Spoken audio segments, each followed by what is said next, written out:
What's going on, guys? It's DigiWatchTCG coming to you with another video. Now today I'm going to be talking about pre-release tournaments, everything you need to know, when they are, what you get when you participate in one, the differences in play and rules, because this is a little bit of a different type of format. So if you feel like this is going to be helpful, please like, subscribe, and leave your thoughts below in the comment section.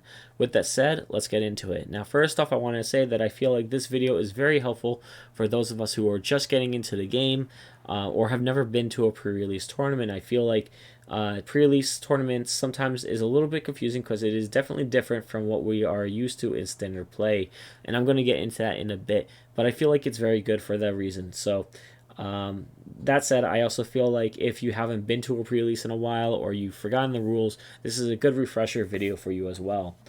So first off, I'm going to talk about when we usually get these, and usually this is about a week before the actual release of a product. So for North America, it's going to be on May 20th, 2022. And in terms of Europe and Oceania and Latin America, it's actually this current weekend, starting on May 6th, which means that their product will probably go more like wide next week. And for us, it'll be May 27th. Now, usually stores that are official tournament stores or hobby league stores, those are the stores that you're going to be looking for. Usually, you are if you're watching this video, you pretty much know that there's somewhere that you go for those. But they usually have two options. One is that if they feel like it's safe and legal to run events within the county, state, or region, as a store, they can choose to run an in-store pre-release event. This is usually in the form of a tournament, and that you play against other people, and at the end they usually submit the results to Bandai just to be able to track activity and make sure they have a report of the results. The other option is that if they find that it's not appropriate, whether it's health related concerns or for other reasons, they may choose not to run an event. Instead, that they could make an incentive when people buy cards or purchases from the store. So if I, for example, wanted to buy six packs of Digimon, I can get the 6 packs, and as an incentive, they're going to say, okay, well, you also get one pack of pre-release. Here you go. Additionally, and this is kind of all stated over here, but additionally, if they are having a tournament, what you can also do is you can purchase a booster box during the pre-release period, and what they'll do is they'll honor and usually give you one additional pre-release pack on top of the one that you get for entering into a tournament. So that is pretty cool, and usually you'll see a lot of people pick up product in that time frame in order to get additional value, which is nice. Now, what you get for entering. So usually you get one card like this. This is a participation card. This is Gamon. I'm not familiar if this is the one that is in the actual set or if it's a promo one from another set coming up. I know that there is a starter deck or something that we did not get, and that Gamon is in for that set, so I'm not 100% certain. But it is a participation card, and it is something that you get, which is pretty cool. Eventually, you will get another version of this. Whether or not it's promo or not is I don't know. For participation here, you get a pre-release pack. Now, what this is usually a foiled version of an uncommon or rare card, 2 cards per pack, and usually it'll have pre-release stated on it. So this is very cool for those of us who like to foil out their cards, foil out their decks, and not necessarily have a lot of commons or non-foils in their deck. Just to kind of show that they attended the event and that they were able to get copies of the cards or play sets of the cards in order to play their decks. This is all good, also good for those of us who may want to trade for those cards. So let's say, for example, you want a Black Agumon that's a pre-release card, but this person over here does not play, the Black or Greymon deck. They're going to be playing green. Well, if you pulled a few green pre-release cards, you can always trade them those pre-release cards in order to get the Agumon that is a pre-release holo card. So that's what I mean by it gives you a little bit more value when you're, trading. Additionally, you can get these later on by trades with other people when the cards are more available, and you may be able to even out like a few dollars by that way. What you're playing for is usually an alternate art or a foil version of a previous card, or one that may be even like just coming up in another set. So last time I think it was like Arrow Vigimon or Arrow Vigimon Zero or something like that. But in this one, this is an Agumon. Now this is the BT5 Agumon. So if you're just looking to pick up a card just for regular play, you could just get a couple of commons, probably from some friends or some people who want to get rid of the cards. But this is usually an alternate art with a full foil that you're going to be getting. And if you're able to go to multiple pre-release events, you are able to probably get a play set of these if you end up winning the events. Not everyone gets this. It's usually just the winner.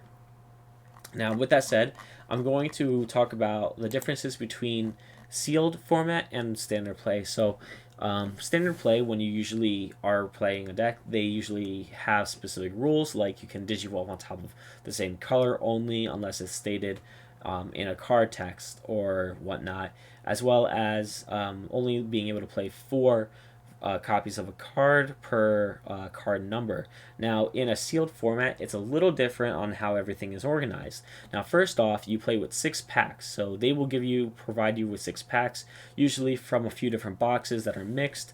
And then you are going to be able to make your deck only from those 6 packs. You cannot use boxes that you bought the same day or from other pre-releases or from previous sets. Usually it's only set to those 6. You may want to check with your judge, because I know that some places will choose to do this, but some places will allow you to also use your pre-release cards that you pulled in that current day over there, as well as the participation card. That is, sometimes that happens, sometimes you're not, but always check with your judge and your locals before you end up making that deck, because you do not want to get a game loss or a match loss because you by accident put a card in there that wasn't supposed to be there. Now in sealed, like I said, you only use the booster packs that they give you for making that deck. Now, unlike standard play, you can ignore the color when digivolving cards. Only levels and digivolution cost matter, and there are special rules for deck building. So, what that means is that if I have a green Digitama or Digi-Egg, and I have a red Agumon, I can digivolve the red Agumon onto the green Digi-Egg. That would be a legal play. Now, an illegal play would be if there was a card that said you can only digivolve this onto a green card specifically, and you didn't have a green card or something underneath it, or that you're digivolving onto a tamer, which I'll get back to in a second. Going down a little bit more, you open a 6 packs, you build 40 card deck. Now that's because you are only getting 6 packs, so you don't really have too much wiggle room. Players build a 40 card deck and a 5 card Digi-Eggs, and there are no banned or restricted cards. So normally this wouldn't be, this is not a problem for BT8, but if sometime in the future there is a card that's banned that is going to be coming out in a set or restricted, and the timing just ends up being where it's going to still be restricted. For pre-release events, that's not the case. You get to play with as many copies as you want. The players can include as many copies of the card as they want as well. So that means that I could play more than 4. I could play 5, 6, 7 of the same Agumon from the same set with the same set number. That is no problem as long as it's sealed play in the pre-release format. So any leftover cards are going to be in the sideboard. So that's something also to keep in mind, that usually in sealed play it is 5 card limit, but now if you are pre-release and you're in a sealed format, you can use anything else you pull. You just put them off to the side. It is a Swiss draw format to match players with the closest win rates. So what that means, if you and a friend go to the same pre-release and you and your friend both win, there's a good chance that you both will be facing each other in the next round. Now with sideboards, I mentioned before, I'm not going to really talk about anything over here. The only thing I will mention is that if you have 40 cards, when you should have 40 cards at the beginning and at the end of your sideboard. Meaning that if you took out 3 cards and you put in 3 cards at the end, 40 cards should be your total. Keeping cards, everything you get from the packs you keep. And then these are the special game rules. So I will mention this and I'll kind of elaborate if needed. So in sealed format games, players can ignore Digivolution color requirements. If a Digimon's Digivolution requirements are red level 3, Digimon for Digivolution cost of 2, a player can Digivolve onto any level 3 Digimon for Digivolution cost of 2, regardless of color. So that basically will allow you to go into the next, the card. Like I said, if you have a green Digitama and a red rookie, you can Digivolve on top. The other thing here to mention is color can only be ignored for standard Digivolutions. Color requirements in card text and for option cards still apply. Color requirements still apply when Digivolving hybrids onto Tamers, or when Digivolving via a card effect. However, when Digivolving via card effect, if no color is specified by the effect, color requirements can be ignored. So basically, let's say you had a green option card. You need a green Digimon or a green Tamer or a green Egg in order to play that green card. So those kind of things are still the same, regardless of if you're pre-release sealed or if you're standard play. The other thing to keep in mind is, like they said, if you're digivolving onto a Tamer and that card says you can only digivolve this onto or you could digivolve this onto a blue Tamer, it has to be blue. Now, if it just said you can digivolve this onto a Tamer without any kind of restriction, then you should be able to do that no problem. But I'm pretty certain that there's been erratas in the game on the website to be able to change that to so it's specifically saying red Tamer, blue Tamer, green Tamer, etc. Now, the example that they give here is that they give Digivolve your Agumon into one Agumon Bond of Bravery in your hand for its Digivolution cost, ignoring its level. It doesn't specify a color, so you can Digivolve using an Agumon of any color. So in this upcoming set, we have red and we have black Agumons. So in the case of if Agumon Bond of Bravery was a card in this set, then you would be able to use the black Agumon to Digivolve into the red Bond of Bravery, which is what this is kind of referring to over here.